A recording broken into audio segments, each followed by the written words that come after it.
Hi, it's Mark Sensen. I'd like to tell you about a new sponsor who's unlocking creativity in a unique way. It's an app called Headphone. That's Headphone. On Headphone, you can listen to premium audio dramas like romance, thriller, and horror. I was just listening to Dracula Reborn that breathes new life into Bram Stoker's classic tale. Right now, Headphone is offering listeners a 10% discount when you use this code to subscribe. Mark Creativity 10. So go to headphone.page.link/markcreativity10. I'll put that link in the show notes. And thanks again to the folks at Headphone for their support of the podcast.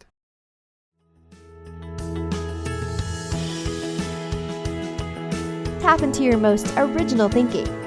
Organize your ideas and create the opportunities to launch your creative work.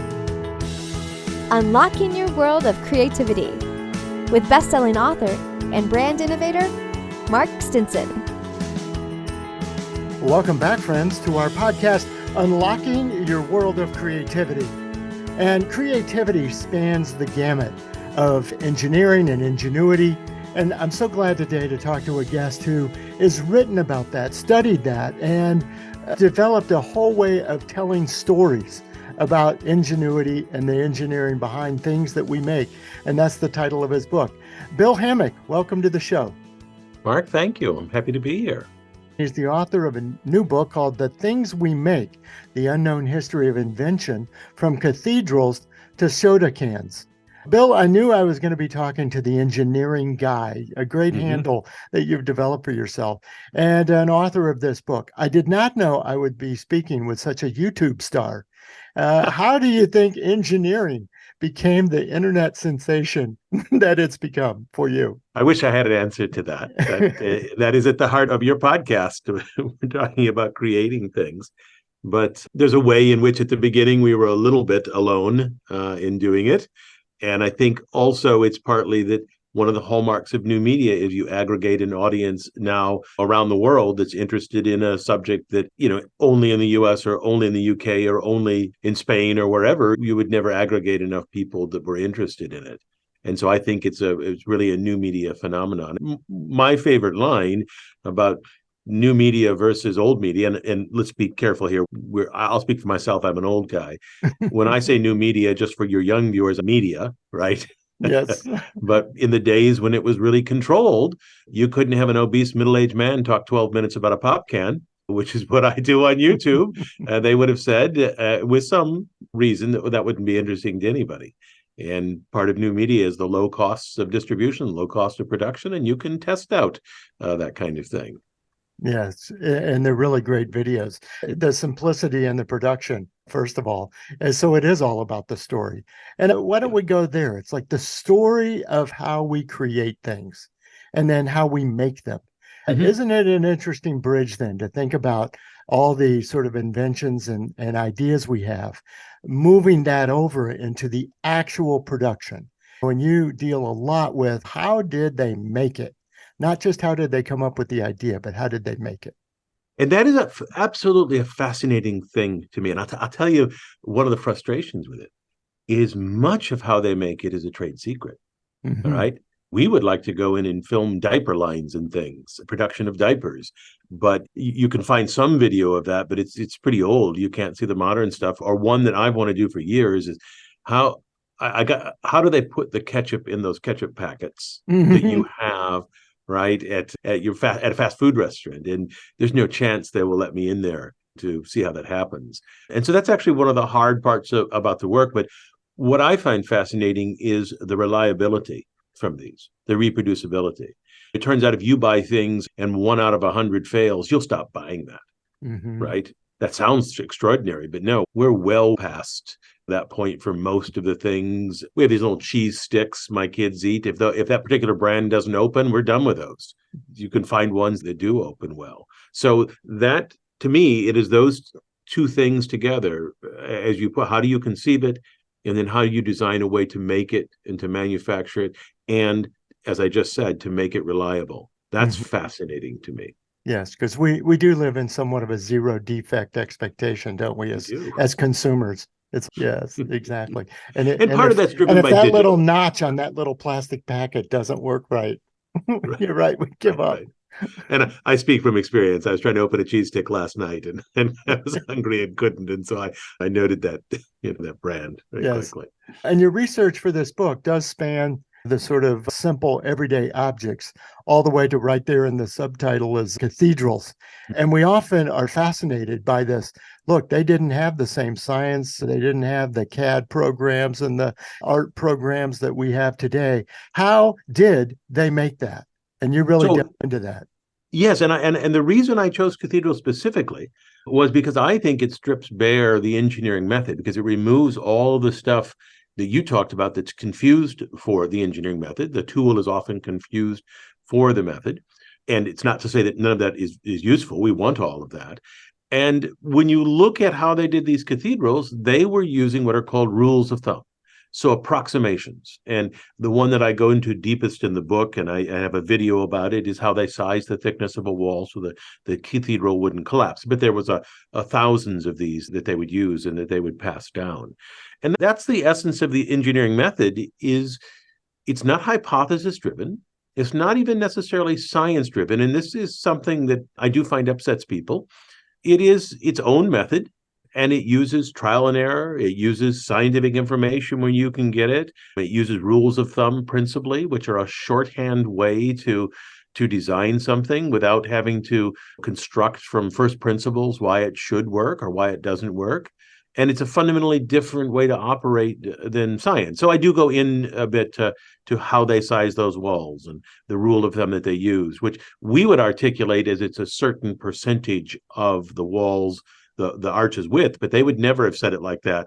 Instead, they had a method to use string to do a geometric construction without necessarily understanding that they were not saying to themselves, I can't do the math, let me do it this way. They were saying, I have been told to do it this way, and it has worked since Roman times, and let's continue that. Because the point that I think you were alluding to there is the purpose of the engineering method is to solve problems before science has reached conclusions. That's contradictory to most people and is the reason that it exists. And so in a way, this book is all about the creativity of engineers to get around a lack of scientific knowledge. How do they parameterize things? How do they think about things? And we do think of engineering as a very precise, exact science, right? And yet, Yes. what did you learn then about the creative process and the way these inventors think and put the ideas together? The first thing is that since this is a heuristic method, that it's anything that helps, anything that works, anything that gets you there. In the case of the O-ring, there's O-rings that seal the hydraulic brakes on buses and things. That person had a particular view of how an O-ring worked and how you would, as it moved back and forth, it would become, I can't remember, it was either hardened or softened or whatever. And it allowed him to invent this O-ring seal, but it was a completely wrong way that it operated, right? Mm-hmm. But it gave him a visual image. It gave him something to work with, something to iterate around. And I think that's another point. A lot of these are iterative. The most interesting person I talk about in the book is a guy named Osborne Reynolds, who was just a very visual thinker and always was making... he wanted to understand about hail, and so he would cast hailstones very quickly in plaster and then have something he could study and hold and look at, and was always described as being a very odd, perhaps even just a visual thinker, which I thought was interesting, which is not something that I do, by the way. I struggle with the video medium because I'm not a particularly visual thinker and have to use techniques to get around that. And one of those videos that has garnered, 18 million views or something, yeah. is about the soda can. And you think, what more simple idea than the soda can could we make a video out of? And yet I see in the comments, people say, this comes up in my feed every couple of years, and I have to watch it another 4 times because I'm fascinated by it. Right. We would love to know the magic sauce about that. We know a little bit. I'm genuinely interested in a pop can, and that comes across. us. Maybe there's also some things that we did that make it resonate. We're talking about the cylindrical shape of a pop can and how important that cylindrical shape is, rather than spherical, rather than a cuboid. And if we actually go around a series of tables in a circle, so there's a way in which the visual imagery resonates. And I should note that was made with a colleague, Steve Kranz, who has a very good visual sense. And I think I was the one who said I'd like to go around the tables, and he's the one who constructed how we do it and made the video look like it does. In fact, on my website, there's a version of him delivering the script, I believe, and you can see him doing it. And I hope my recollection is correct. I'm happy to give Steve all the credit for that. But that's great. That's something I wanted to explore with you too, Bill, is this idea of collaboration and teamwork. It's sometimes underappreciated that even the great inventors, the name brand inventors, worked with teams, worked with mentees, worked with other collaborators to get these things off the ground. What did you learn about that in your research? The prime example we use is in the book is Edison, which is the main example of the sole inventor. When we think about Edison as inventing the light bulb. And I don't want to take anything away from Edison. I know what his achievement was. There were many people making light bulbs before. They didn't work particularly long. He was able to make a long-lasting one. And we freeze in our mind that moment of Edison doing that and don't look at the whole system of development that happened over 30 or 40 years. For example, the filaments that he used, the carbon filaments that made Edison's light bulbs burn, were refined by a guy named Maxim, who's most famous for a machine gun today, the Maxim machine gun. Mm-hmm. And another very odd, creative kind of guy. And there was also a engineer who developed a way to manufacture those filaments. And I tell those stories in there because they get lost in just talking about Edison. And the problem about just talking about Edison is we miss the engineering, right? We think, okay, he invented it, we're done. Yet there was a whole lot that happened between the time his bulb was out and until we reached the tungsten filament, and then continuing and maybe even ending in this day as LEDs take over. And one of the arguments I make is that by not looking at it as a system of people that do it, is we actually lose the engineering and we lose sight of it. So interesting. And what were the implications of all this for your own creative process? This is not your first book. I don't know, 7 or 8 before this. You even talked about how engineers need to grow, I think was the word, a long tail, thinking long term. And what are the implications then for your own research, your own writing, your own, all the way through publication? First of all, I'm trained as an engineer, so maybe this is reflected or in my DNA already. But in creating a video, to a degree in creating a book, first of all, it's very iterative. I get in there and I'm moving into TikTok. Maybe by the time this is out, the TikTok videos will be out and have been filming over the summer. But the first thing I did is set up the camera, turn it sideways, right? And then ask myself, what could we do with that? What did that mean? How would we film that? How did it look with this lens and that lens? And I figured out 2 ways I like to shoot them and the kind of things we could do. So that was an iterative aspect to it. And I think the other thing is everybody in the way they create has a certain strength. And the thing that I like is structure. So I rely on, if you will, craft to help eliminate the possibilities, because if we have a blank piece of paper, it's just everything. So maybe if to go to TikTok again, because it's on my mind, what do we do in 40 seconds? You only have 40. And I started in radio, and I did about 200 pieces for public radio, and they were 2.5 minutes. And I loved writing to that time frame. You learned techniques and you learned what you could do.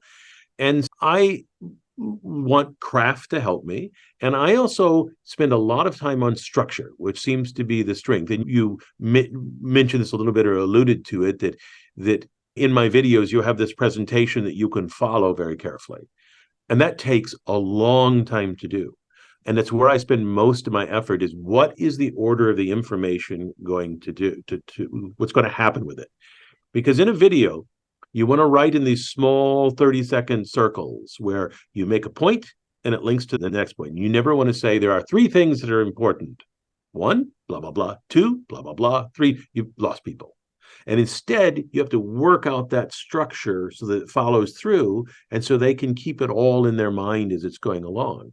And so I released recently 4 videos that were about 12 minutes apiece. They're the companion videos to that book. And for each of those, I wrote out about a page or 2 pages with what I call an if-then statement. And I'll tell you right away, it comes from, I think it's Trey Parker at South Park. They talked about their creative process, and I'm always reading about people's creative process and extracting what I can. And they said, you never want to write something and. You want, if this happens, then this happens.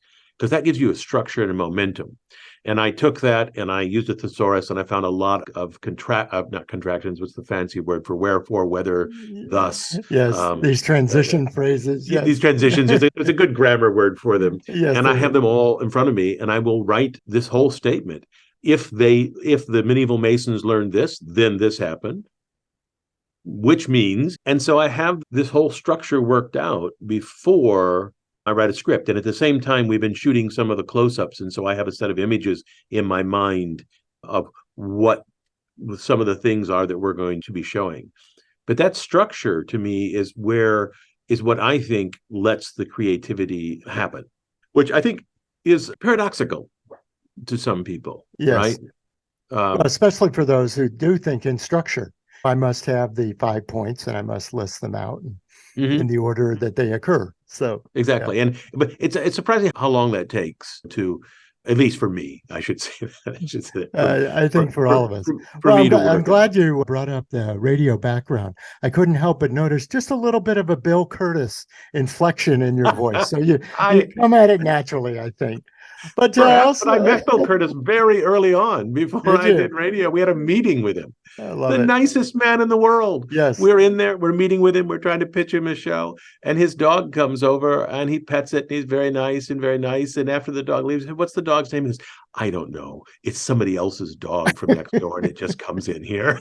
That's so good. I used to work next door to Bill Curtis, and so I would see him at lunch a lot at this particular restaurant, and he talks just like that at lunch. And you're like, I'm having lunch with a documentary.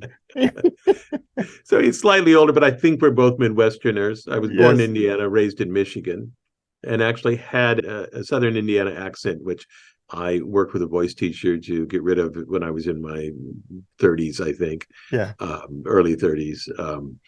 I worked with her. But yes, I think it's largely. Yes. Well, picking up on these Midwest roots, we're talking with you at the campus of the University of Illinois in Urbana-Champaign. Right. How did all of this storytelling either affect or derive from, perhaps, your teaching? You've got to be able to expound this to students in a way that there's they some find. there. Yeah. There's some there. But I'm going to take the route back a little further for you. And I think this explains everything. We can expand, but it certainly is the place to start. My mother, was a botanist. Okay. As kids, we were doing science things, and she would freeze a bee, so slow it down, wouldn't kill it, but we could then study it and watch it. And she would prick her finger and put blood under a microscope. We had that and showed us. My father was a theater professor. I like to argue I come by it naturally because I remember sitting and watching him do his craft. He did something called blocking. A theater director has to work out where people are going to go. Where are you going to enter? Who are you going to embrace? What are you going to do? What kind of business are you going to do? And he would sit with a piece of paper and coins, and the paper was the image of the set. And of course, this was the 1960s, no computers. And I can remember him working that out and describing that to me. And it was one of my first exposures to craft in terms of doing something creative. So it certainly that fed into the teaching. And it certainly is something that I want to do. And I spent a lot of time early on in this studying narrative and digging into historiography. So how historians think about narrative and how do they tell a story correctly and accurately. And I spent a lot of time reading in that literature, and I loved it. It was congenial to what I wanted to do and what I like. But I had an explicit study of it early on and tried to apply it in the radio pieces. And in fact, I still want to do more narrative things, even more narrative, and I haven't had the chance to. But I'm about to start a new project, and have a blank yellow pad and I'm taking notes, and Yes. maybe it will come about. I don't know. And is this a lesson for creative people overall? Well, first of all, we always have the next thing in mind. We Yes. publish the book, and then it's what's next. And then we're doing the TikTok, and we still have that sort of over the horizon look, don't we? Oh, absolutely. And in fact, I'll just tell you right now, I've been reading about Neanderthal technology. They make glues, they made this. There's the engineering method. That's fascinating to me. What can I do with that? What should I do with that? And so often I will spend in an early phase of a project a lot of time reading, and just reading quickly and rapidly, and maybe even making a sketch of what something would look like, a book would look like, a video would look like. It may well get discarded. But again, we're back to that iterative thing. But you're right. I'm always thinking of the next thing, because that being creative is the fun part. If a day doesn't go by where I haven't done something like that, it's an uncomfortable day for me. At least creativity as I define it. Administrators are creative, but it's lost on me. Yes. And I see glimpses of it, but that's not what I want to do. Nor would anybody want me to do that. That's right. We have to know our craft. Yeah. Yes. My guest is Bill Hammack, and I'll put all your links in the show notes, Bill. The book is The Things We Make, and the YouTube channel is Engineering Guy Video. Okay. Engineer Guy Video. If you Google aluminum cam engineering, you'll find it. You're going to find it. I want to close with this thought of encouragement and inspiration for the creative people listening. And this idea of coming up with the idea and then needing to execute. I often say in my intro, launching your work out into the world sometimes needs the most attention. Hitting the send button, publish. What do we need to hear from you on that topic? Well, I'll tell you two things about it. But one is that I found it useful when I was doing radio to do one a week. Mm-hmm. Because the most question I got the most often was, where do you get your ideas from? And the answer was, I have to.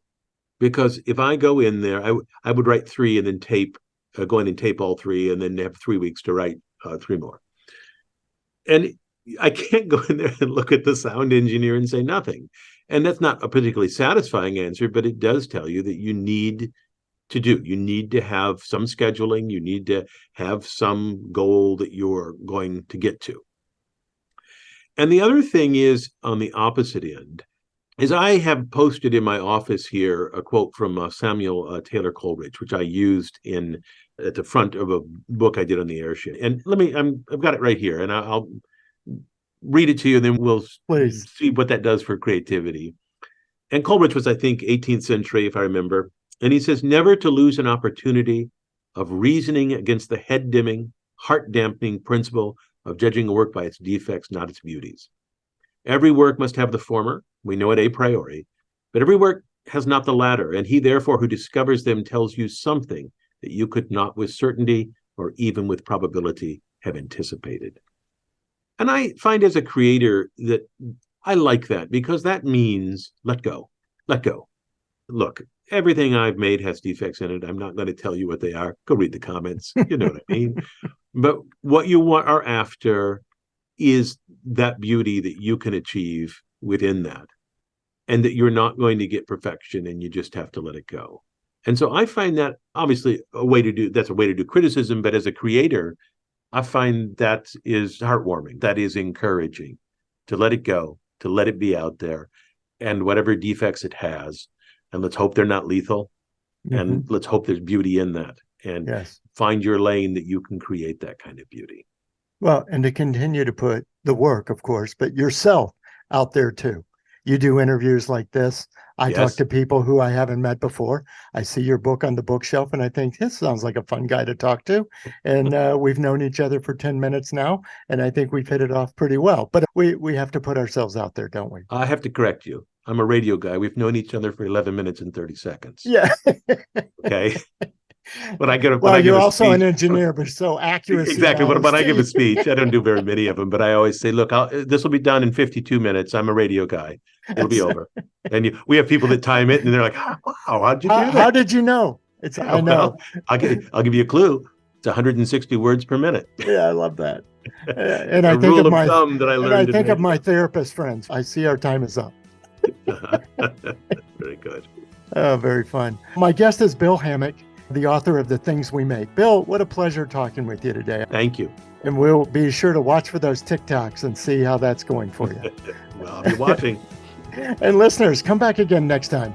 As I mentioned, we've stopped off in Champaign, Urbana today and stamped our creative passport at the University of Illinois. But we're going to continue our around the world journeys, talking to creators and creative practitioners everywhere about how they get inspired and how they organize their ideas. And as we've been discussing, how they gain the confidence and the connections to launch their work out into the world. So until next time, I'm Mark Stinson, and we're unlocking your world of creativity. Bye for now. Unlocking Your World of Creativity with best-selling author and brand innovator, Mark Stinson. This program was produced by BSB Media, creators of IntelliKey Leadership Stories, Unlocking Your World of Creativity, and thepeaceroom.love.